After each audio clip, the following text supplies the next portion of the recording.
Hi, everyone. Welcome today. We're going to let more people kind of trickle in, and then we're going to get started today.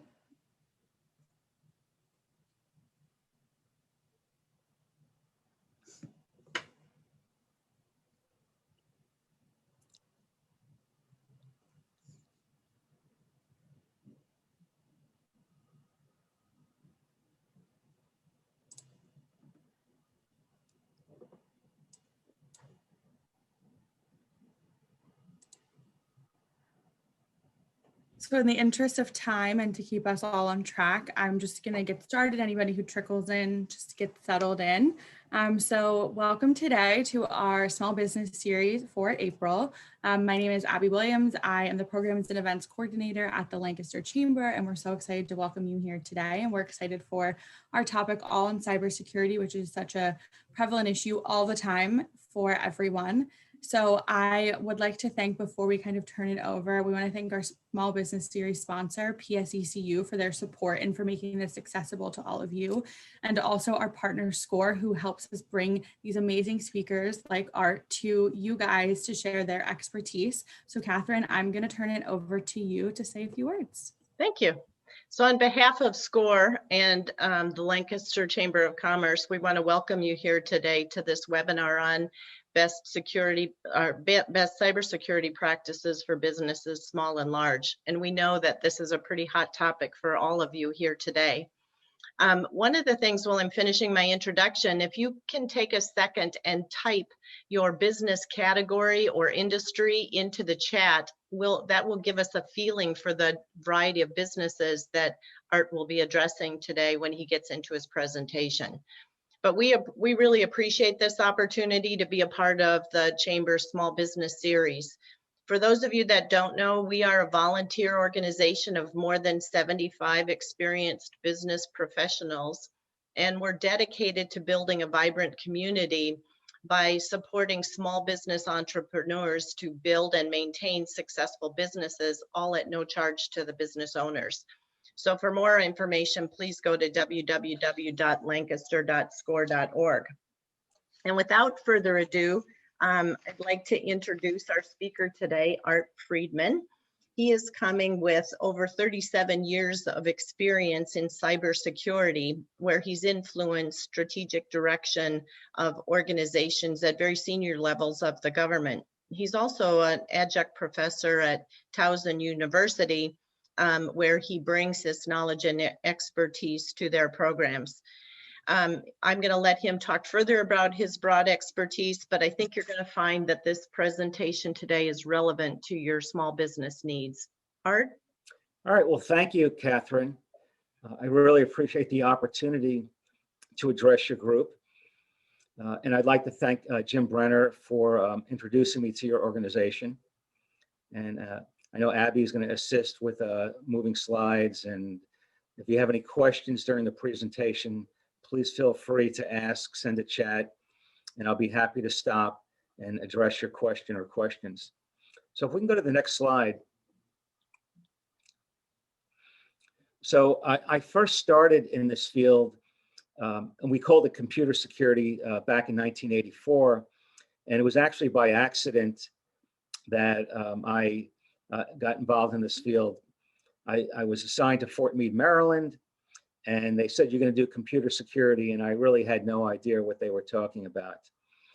And so since 1984, in the military and then for the federal government, I've been helping different government programs, and I've worked at various levels in the government, from supporting individual agencies. I've worked with just about every federal agency in the US government, and as well as working with the National Security Council and the White House. So my focus today is addressing best security practices. And you might think, well, this person, worked with a government agency, large organization, what am I going to have to say that might be applicable? So I think what I present today, I believe, is applicable at all levels, whether you're a small company or a large organization. I've been teaching at Towson. Well, I've been teaching as an adjunct for 23 years, I've taught at GW, George Washington University, and Johns Hopkins University. And for the last, I guess about 18 years, I've been teaching at Towson. I'm also a board member of an organization called ISC Squared. I included the website. I'm a board member. I've held various positions as treasurer on the audit committee and a number of other committees. And this is my 5th year on the board. And the reason why I wanted to mention this, you can go to the website. This is the largest international organization to certify cybersecurity professionals, and they offer all kinds of training. And then you can see my background as far as education goes. And the last degree I received, a master's in science and strategic studies, was at the Army War College in Carlisle Barracks in Pennsylvania, not too far from where all you live. So if we can go to the next slide. These are the topics I'm going to talk about. And so I'll reference a few documents. After the presentation, you might want to look at these documents and you might think, oh my goodness, some of these documents are very long to read. They may not be, you may think they're not applicable to you. Some of them may be confusing, but what I teach my students, I might introduce to them a document that's 100 pages in length. And they go, oh my God, they got to read all that in a couple of days. What's important, and I think people, I don't know if we have any lawyers in the background or doctors, they learn how to focus on the most relevant information. You really can't read everything, but what's important is to know where to go. So we'll talk about threats and vulnerabilities, and you'll hear a lot about this in the news. And then I want to talk about the National Cybersecurity Framework, and that was produced by a government agency, the National Institute of Standards and Technology in Gaithersburg, Maryland. And the reason why I want to make you aware of this, during the Obama administration, he spoke at Stanford University. And a lot of large companies were very concerned about being hacked. And they were wondering, how is the government going to help? And the commitment that President Obama made at the time was that he was willing to meet businesses halfway. And if businesses followed and implemented this framework, that the government would be willing to share more information. And again, you might be thinking, you're a small business, the federal government's not going to really help you. You'll see the framework. A framework is really a high level concept. And I think the concepts apply. I'll talk about the risk management process. I think there's some people in the banking community that are participating, and banks, they practice risk management all the time. And then we'll kind of follow up and really conclude with what I call best security practices and security controls. And this is really what it's all about. If you implement good security practices, you're not going to eliminate the threats. The vulnerabilities will still exist, but if you are attacked, you will have the ability to recover a lot quicker. And I understand one of your universities locally has experienced some type of intrusion or a denial of service, and I'll explain what that is in a moment. But again, following good security practices, you may minimize your downtime. You may minimize, let's say, data that's been what we call exfiltrated or lost or stolen. So if we go to the next slide. So before I talk about threats and vulnerabilities, one thing I teach my students, and one thing that cybersecurity professionals know by heart, is the concept of CIA. This is not the Central Intelligence Agency. The concept of CIA is confidentiality, integrity, and availability. And everything that revolves around cybersecurity, I can trace back to these three terms. And when I talk about confidentiality, I'm talking about preventing somebody or some organization getting access, unauthorized access to your information. When I talk about integrity, I'm talking about, again, an individual or organization accessing your databases and either deleting data or modifying data where you can't trust the information. For example, if the Federal Aviation Administration or a hospital, if their databases were accessed and people were manipulating the data, you wouldn't have confidence in the data. So a lot of physicians now, they walk around with a lot of handheld devices. And if that data is not accurate and they're prescribing medication or treatment and they can't trust the data, then they're going to revert back to paper. And then last is the availability. Is the information not going to be available when you need it? And again, I think your local university had a problem recently. I don't know if it was ransomware or some other type of attack, and it's taking a while to recover. And so that affects students, faculty, probably businesses you deal with, maybe accessing your payroll information. So it's a real problem. So this document that I'm referencing here, it's actually an interesting document. I would recommend just scanning it, just to have an awareness of what type of threats are out there. If you're more informed about the type of threats, then you'll probably be better capable of responding. Now, I had a conversation with Catherine prior to starting, and I think she and Abby sent out a text or information about asking all of you that are participating what types of companies are participating, you know, what your business sector is. And I was just curious, before I go any further, if Abby or Catherine could just give me a feel for the types of companies.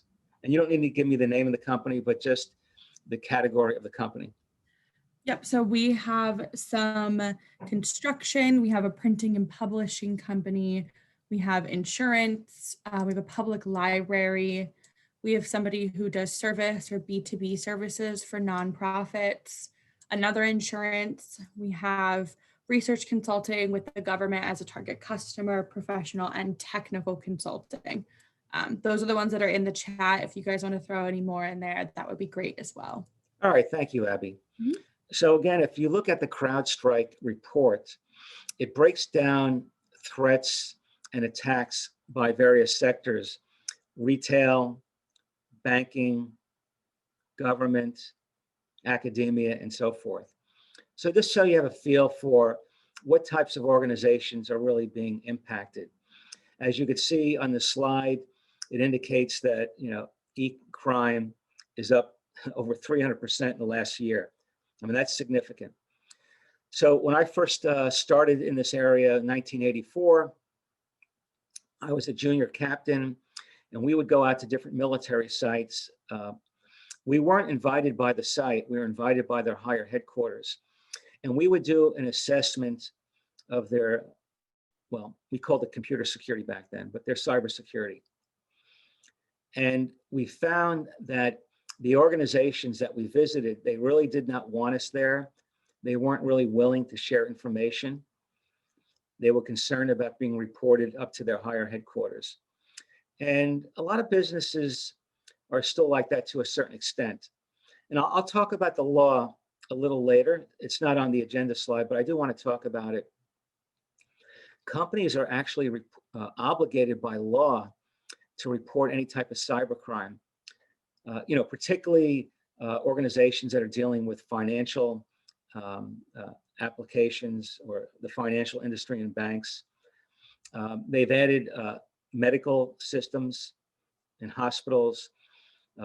I remember the Computer Security Act of 1984 did not even address medical applications, but today that's required. And you might think that, let me just minimize the slide here.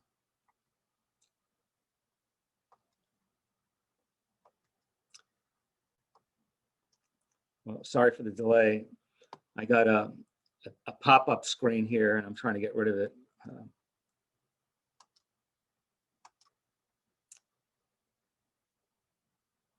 Just one second. Well, I can't see my screen. So you could see on the slide here that the incidents, the intrusions keep going up significantly. And the point I was making early in my military career when I got involved in this area, really management or the leadership of the organization wasn't really interested. Things have really changed. Nowadays, based on your participation here, you're certainly interested in this particular topic, that companies are really taking this very seriously today. Now, even though they're taking it seriously, as far as senior leadership being concerned, a lot of companies are not necessarily spending the type of resources. And when I say resources, I don't necessarily mean a lot of money. Of course, big corporations, they dedicate a lot of money. A lot of times they dedicate anywhere from 3 to 8% of their IT budget. And I know a lot of you are small businesses. I'm not even suggesting that you need to do that.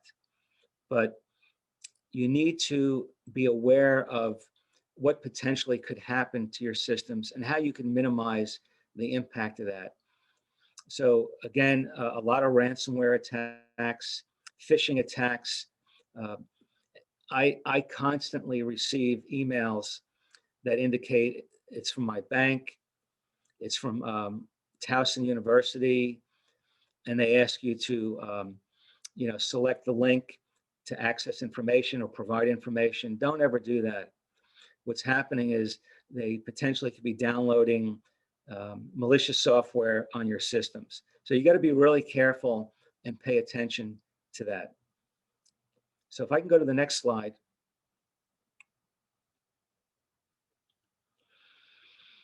So this document here, it's kind of a lengthy document. And you might think, well, how is this really going to help you? So when I first got involved in this business, this framework didn't exist. What we focused on primarily is just protection. How do I defend my network? Well, over the years, companies and government agencies realized that they're probably going to experience some type of intrusion. If you remember the incident with the Office of Personnel Management, OPM, there were like 25 million records that were exfiltrated or stolen. So if you ever worked for the government, the military, if you were a contractor, I understand, I think there's a company participating that works with the government, most likely your personal information, your social security number, and other personal information has been stolen. I'm not going to make any claims which group or country may have been responsible for that. A lot of that's in the news. But the point is, this framework goes well beyond the protect or to defend your network. And when we think about protecting our network, a lot of us use firewalls. Some firewalls are software firewalls you have at home, maybe in your business, and they help a little. Just because you have a firewall doesn't mean you're going to be safe from an attack. So there's lots of things you can do. We use the term multi-factor authentication. Some of you might be familiar with that, where you're using 2 factors of authentication, maybe a password. Maybe you're using your phone as the second factor. Some people are starting to implement biometrics as a second factor. But multi-factor or using more than just your password, it helps with protect. So you have firewalls, you're trying to implement what we call stronger authentication. Again, all that helps.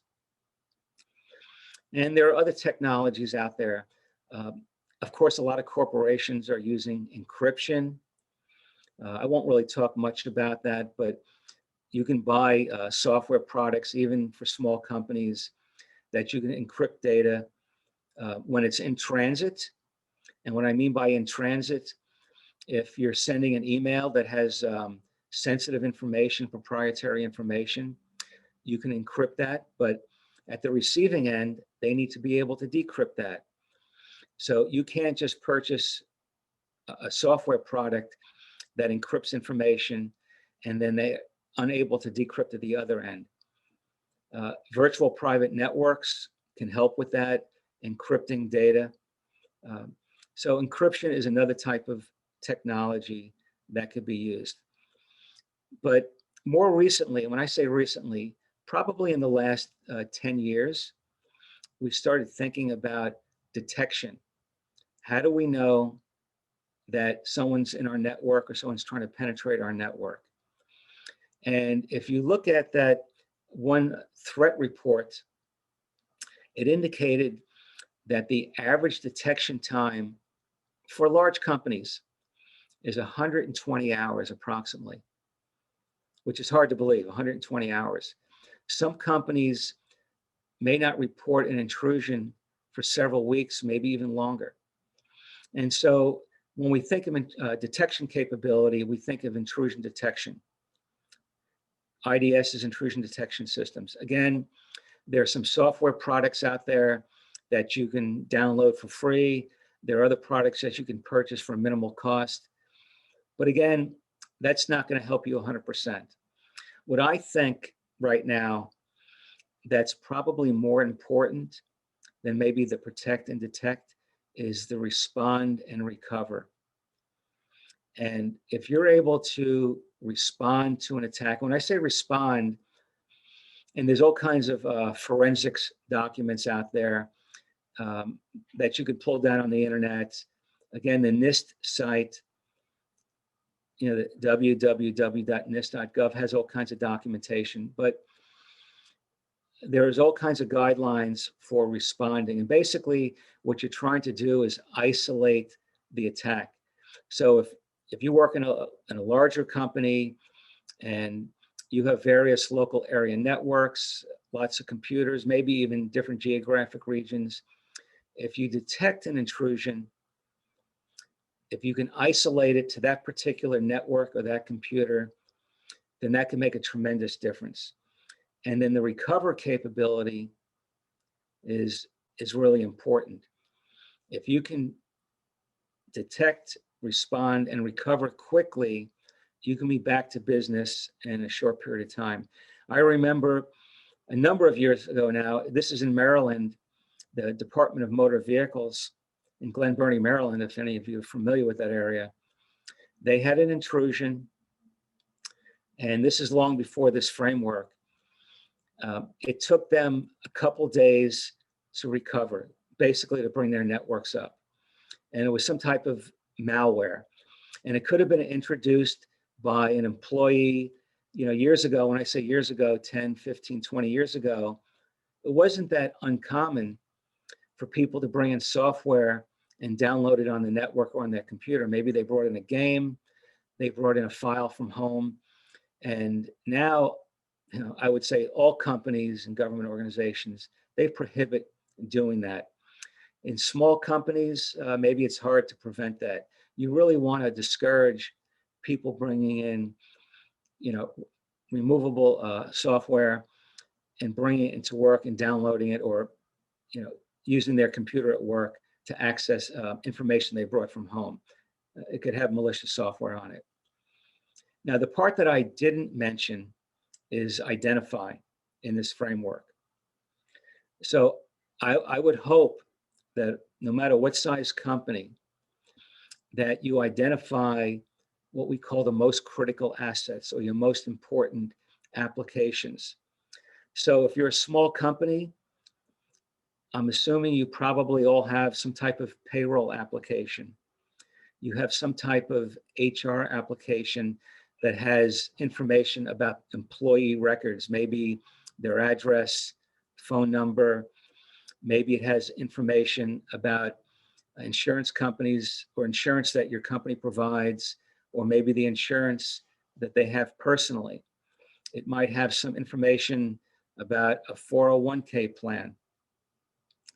So identifying the most important applications and your assets is really important, because if you don't know what assets you have that you need to protect and you have an intrusion, it will be difficult to respond and recover. Again, your response time could be a lot quicker if you understand where those assets are. So before I go any further, I'll just pause for a moment and see if anyone has any questions before I start discussing best security practices. So somebody asked in the chat, they asked about the use of a thumb drive. Can you restrict employees from using a thumb drive in work? Well, so the US government, actually, the military, they had a real problem with thumb drives. And what was happening was, when a lot of soldiers were deployed to Iraq and Afghanistan, they were using their personal thumb drives to access, their computer at work. They're probably sending a letter to a spouse or a friend, or sending other information. And what happened was, without going into a lot of detail, there was a nation that was able to download software that impacted a lot of thumb drives. And what it did was, it allowed an organization to access the information from those computers, from the thumb drives, believe it or not. So to answer the question, personally, I would not recommend allowing employees to bring thumb drives in. Now, obviously, if you're the owner of the company, you can do whatever you want. What a lot of people do that have businesses, or even people at home, they have more than one computer. They have a computer, let's say, for their kids, or maybe even for themselves when they're just going on the internet, downloading sites. And then they have a separate computer that they use that might be work related. So if you're the business owner, I would highly recommend that you have a separate computer at home as well as work, that if you're going to use a thumb drive and then bring it to work, then you're probably pretty safe. But I know a lot of employees may not like that. You might be a really small company, but you need to help them understand what some of the risks are. And I think with some of the references that I've mentioned, you could probably create your own informal type of briefing for your employees, why there's certain things they should and should not do. You can also go on the internet, and there are briefings you can download that address really cybersecurity education.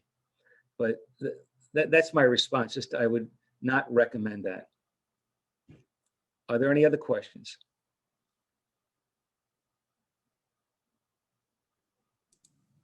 That one.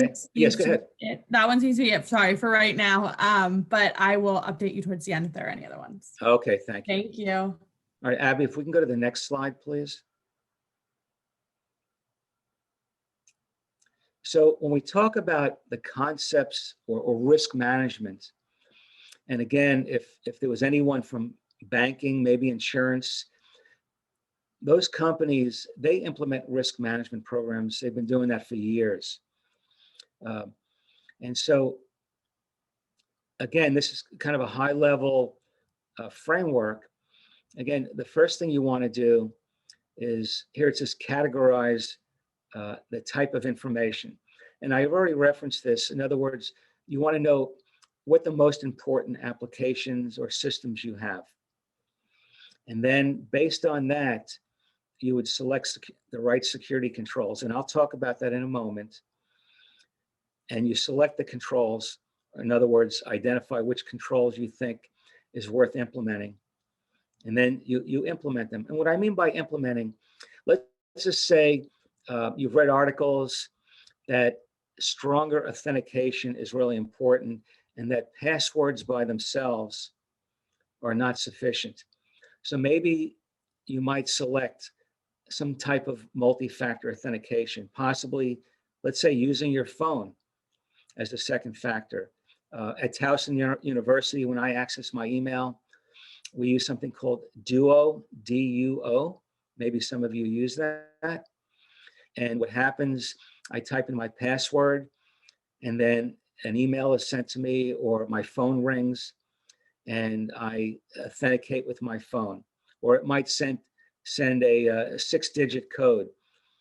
I do all my insurance business with USAA, and they use something similar, where if I'm going to access really any type of information, not just initially, but throughout, maybe accessing different information with my different insurance products, I'll receive an email or I'll speak to a representative, and they'll send me a text to say, read me the 6-digit code.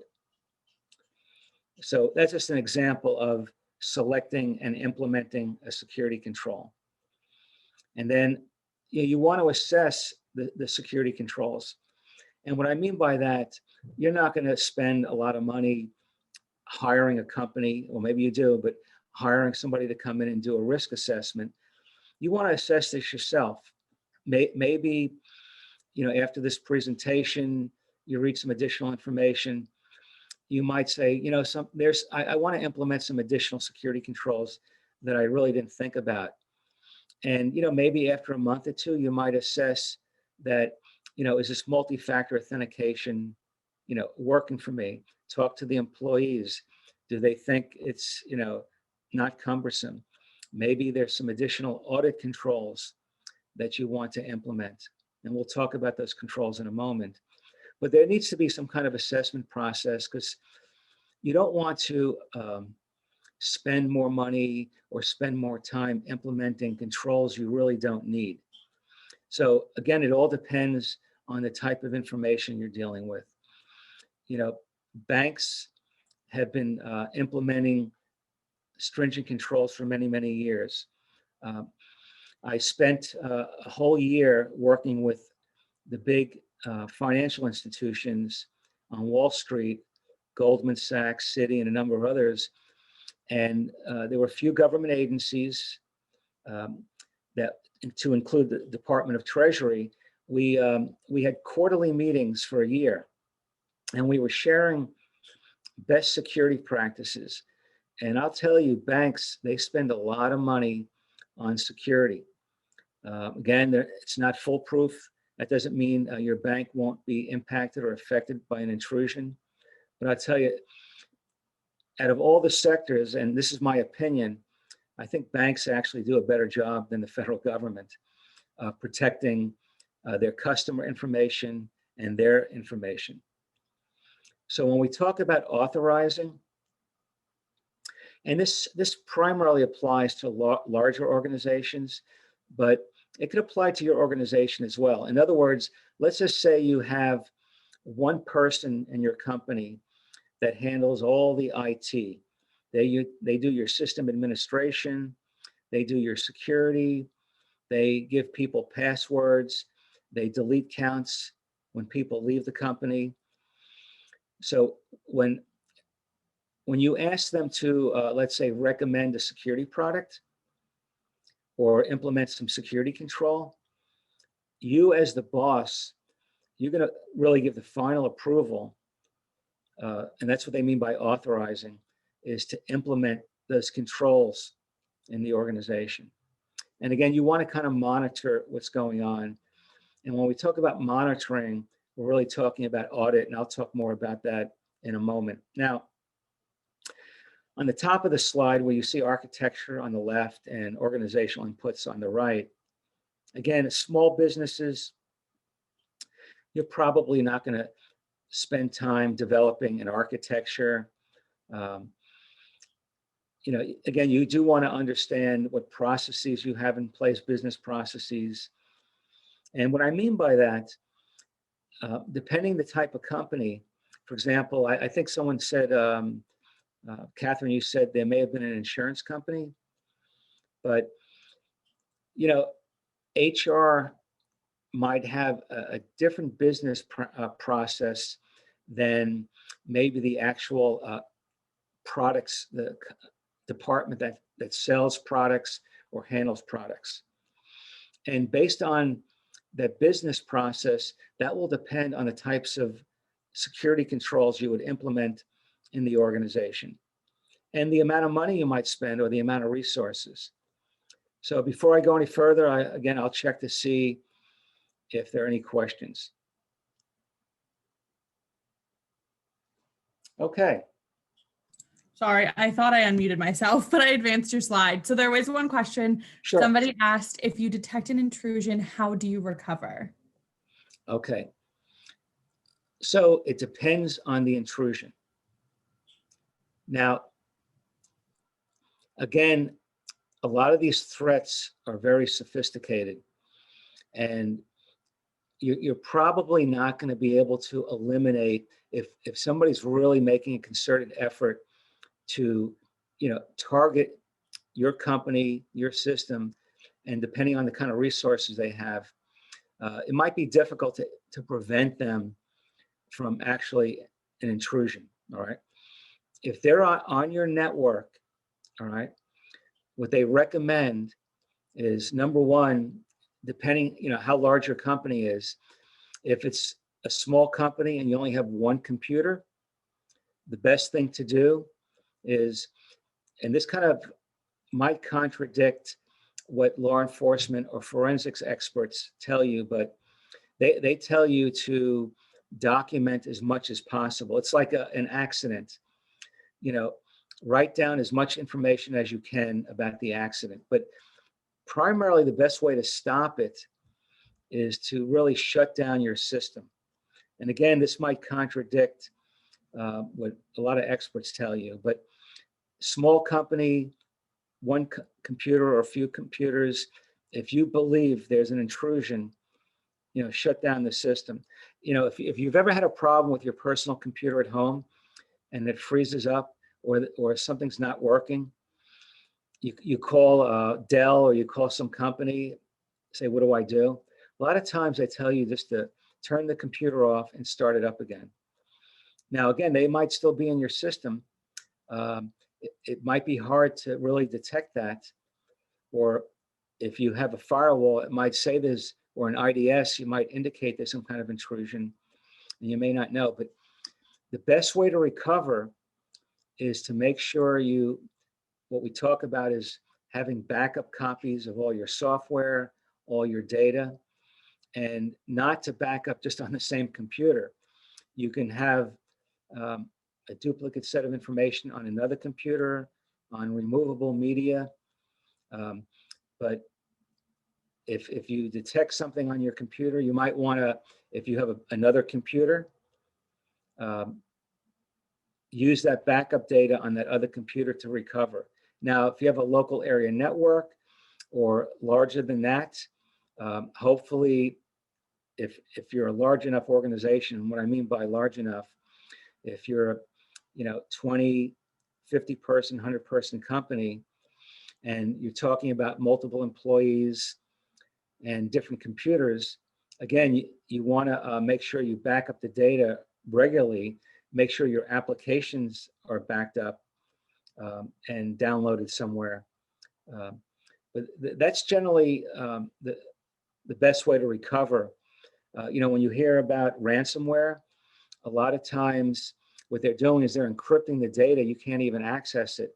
And again, if you have other computers that you can use and the data is backed up on another computer that's, let's say, not part of the network, then you should be able to recover. Does that answer your question?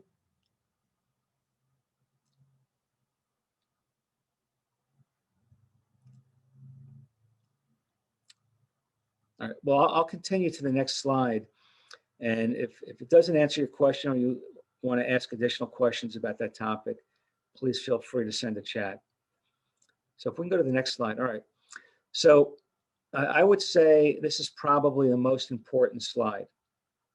Save the best for last.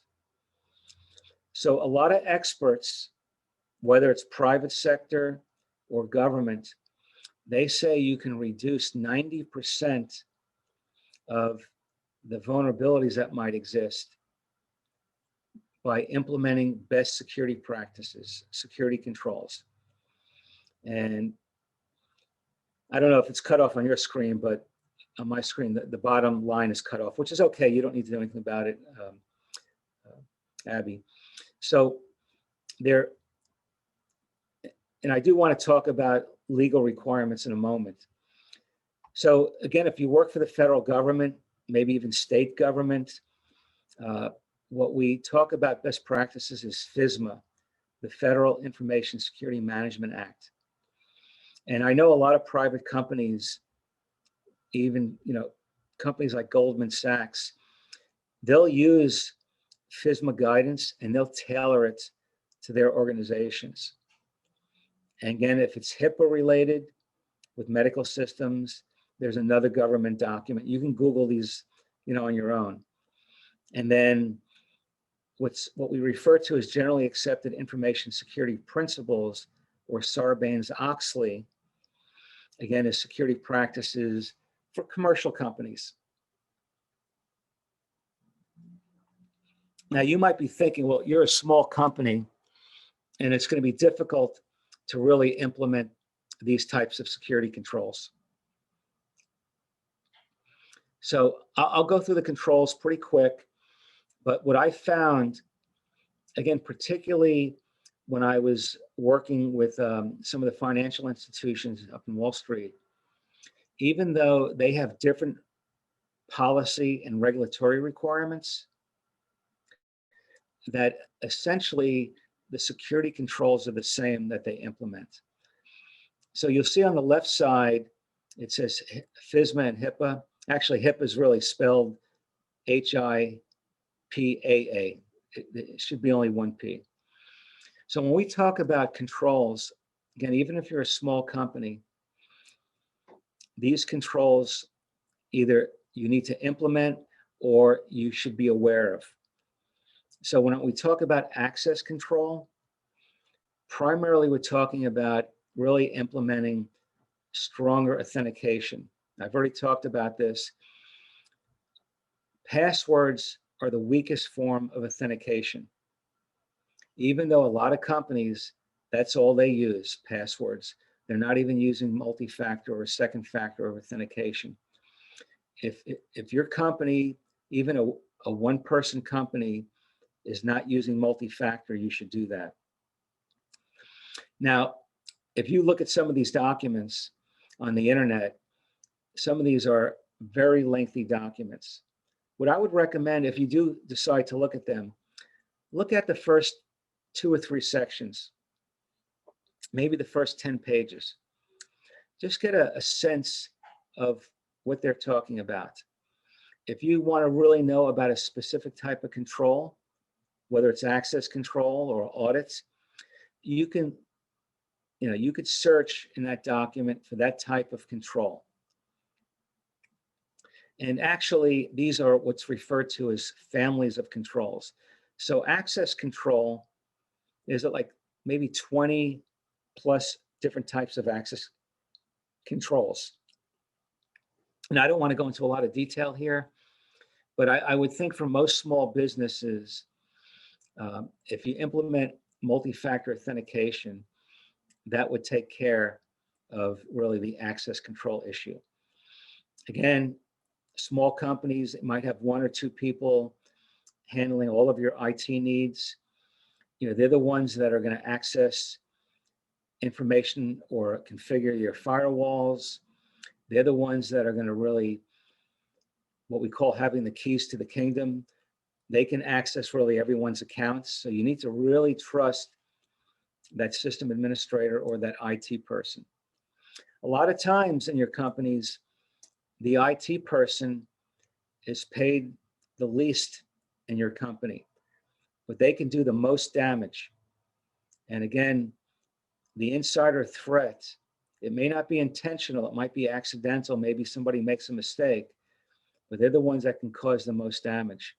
When we talk about awareness and training, and I mentioned earlier that, after you review some of these controls and you're kind of doing your own assessment on if you're not implementing some of these, you might want to, you probably want to have some kind of awareness training for your employees, to make them understand why are you requiring this, why you're not allowing a thumb drive to be brought into work, as an example. And it could be as simple as you finding on the internet a awareness training video that's for free. Maybe you augment that with your own policies in your organization on what you allow and don't allow. Years ago, people allowed individuals, or maybe they didn't even know about it, the owners of the company or the managers, that people would spend a lot of time surfing the internet. They're checking scores, for baseball. They're checking about their travel plans. Even unfortunately, sometimes people go to pornographic sites on the internet at work.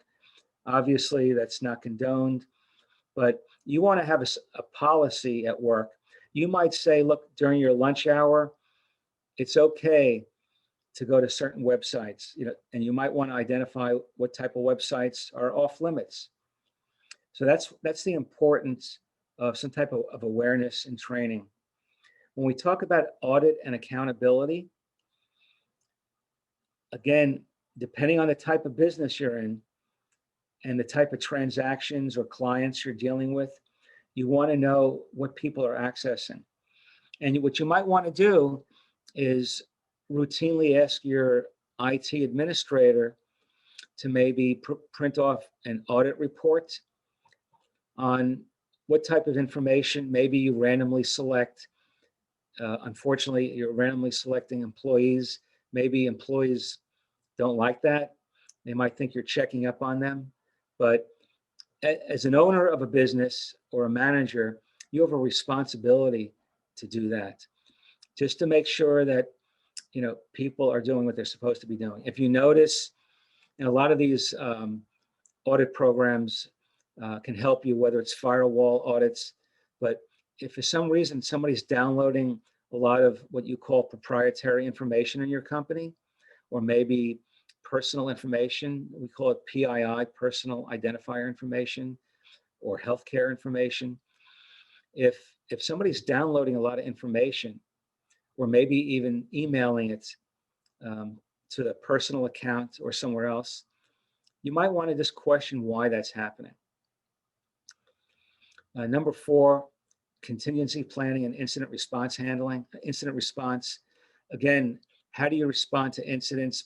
Making sure you back up data. Another story, this was around 1986 when I was doing some work in the government. The US Postal Service headquarters in downtown DC, they had a fire in the building. And at that time, where do you think most people or most organizations keep? Back then it was mainframe systems or their computer systems in the basement. The fire department came, put the fire out, and of course the water flooded the basement and damaged the computer systems. They didn't have sufficient contingency planning. They didn't back up their data. And if they did, they kept it, in the same location in the basement. So same thing applies. Again, small company.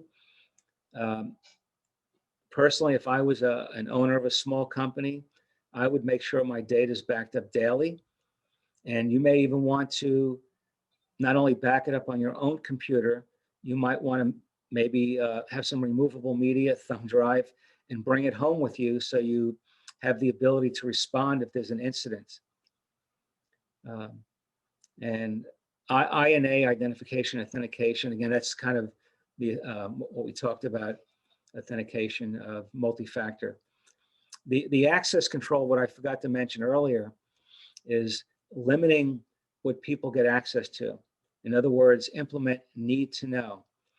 So again, if it's a very small company, people may have access to everything. That's part of your risk assessment, is if it makes sense to give access to everyone because it's such a small company, then you need to do that. You just need to be aware of the risk. But let's just say it's a little larger company. Maybe you have one person that does HR and payroll. Maybe you only give that one person access the IT administrator, and maybe the owner of the company. You don't give everyone access to that. So access control is basically giving people only the access they need. That's where the confidentiality comes in. Making sure that there is not unauthorized access, whether it's externally or internally, with employees. Employees should only get access to what they really need. So physical and environmental. So a lot of times people tend to ignore the physical protection. And somebody can easily break into your company and cause a lot of damage. So years ago, I was working for a company, and I came in on the weekend on a Sunday, early in the morning. That's when my kids were young, and that's when I would catch up on work. And then I go to work on Monday, and we found out that there was a break-in on Sunday. And I'm thinking, oh my God, we had an alarm system. I did set the alarm. And we happen to have cameras in our facility. And Sunday evening, 2 people broke in and they stole some desktop computers. And of course, there was data on the desktop computers. And the alarm went off, but the time the police came, they were long gone. Well, fortunately, we had a camera or cameras, and they left fingerprints, and these individuals apparently committed crimes in the past, and the police were able to apprehend, and we prosecuted.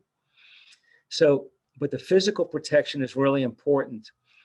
If you're a small company and you allow employees to bring their computers home, and most people have laptops, iPads, something that you might want to implement is, if it's an iPad, maybe it gets locked up in a desk.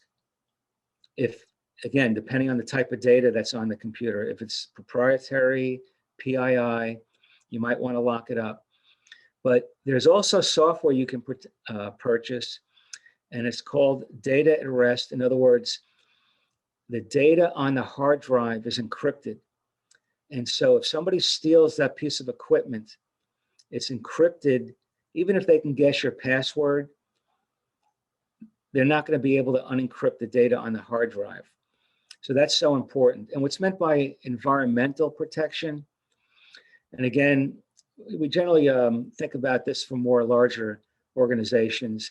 If there's a fire, do you have any kind of fire suppression system? But, even in your personal home, you could have a fire. And if your only form of backup is kept in the house and there's a fire, then that information may be gone. Personnel security. More and more companies now, they're actually, if it's a small company, they might be outsourcing this, where they check people's Facebook sites and websites, but you need to do some kind of background check. It might be something you do on your own, but again, the biggest threat is the insider threat. And you got to be able to trust the people that work there. Even in the federal government, there's been incidents, with the FBI, intelligence agencies, where there's spies. Not that you're going to have a spy in your company, but I'm just trying to remember. There was a company just recently, trying to remember the name of the company, where somebody, again, that worked at that company, this was a small company, and somebody was stealing some of the inventory, the IT equipment, that it was still in boxes. And they didn't do an inventory on a regular basis. And they found out a couple months later that, some laptops were missing. I talked a little about risk assessment. I'll skip number 8, supply chain. So if you're not familiar with the supply chain risk, big software companies, Microsoft and others, they actually buy software or have coders from India and other parts of the world. And so they don't always check the code line by line. And so what we mean by supply chain is that sometimes software is purchased where there's already a vulnerability on that. And it could have been from the source, or it could have been, again, where a large software company, let's say, outsources writing some code. And some of you might have read about SolarWinds. I'm not going to talk about it much. You can Google it on the internet.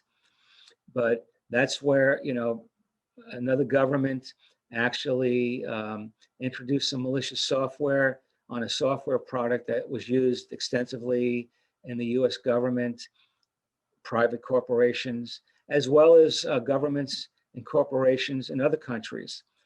So there's not much you could do about supply chain risk. The only thing you could really do is, again, do some of the things that we've been talking about to be able to back up data and to be able to recover quickly. Now, the last topic I want to talk about on this slide, and if you look on the right side of the slide, and I'm not going to go through items 1 through 10, they're very similar, all right? The only difference you might see is number 10 is legal and regulatory, and I want to talk about legal in a moment, but government agencies have all kinds of legal and regulatory requirements, as well as private corporations, as well as hospitals.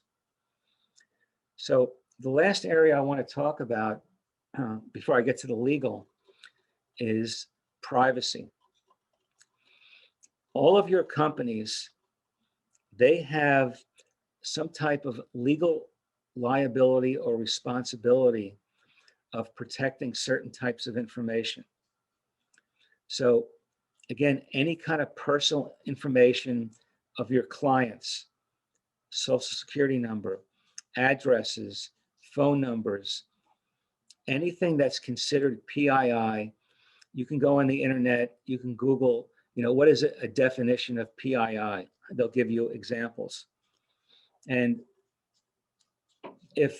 what I mean by liability, let's just say you have an intrusion, you have all kinds of client information with PII, or could be medical information.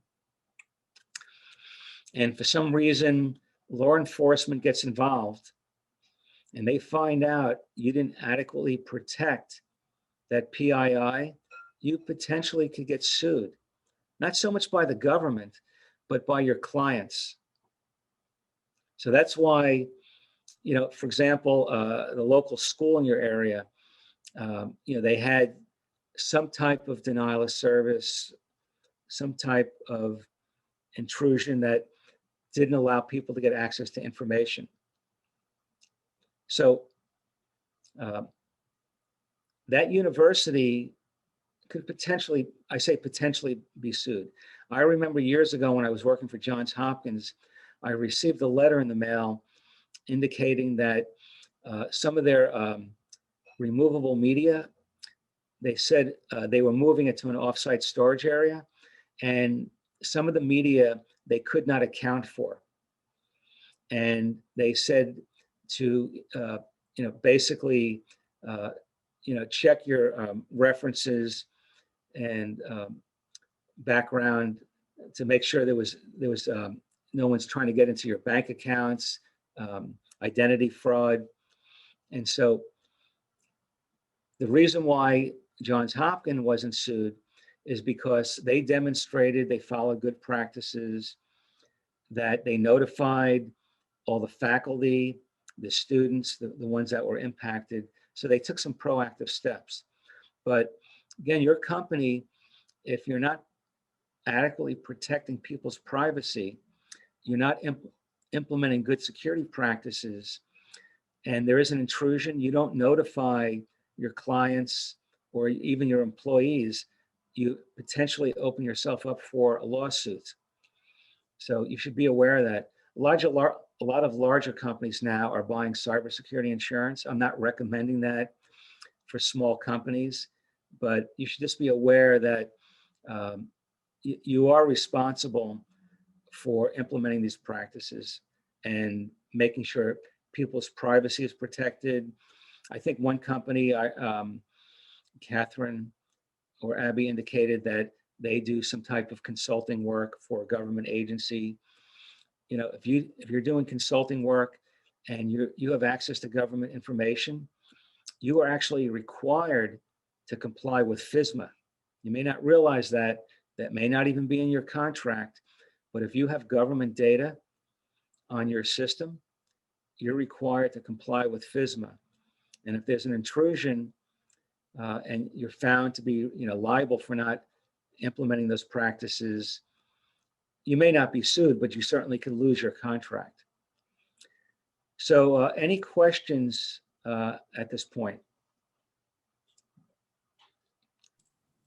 So we do have some questions. We are up against the end of the session.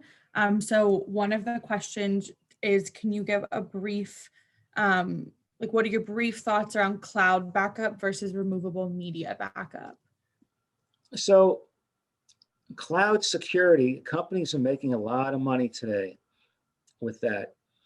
If you're a small company and you feel confident that you could back up the data properly and store it properly, then there's probably no need to pay for that type of cloud service.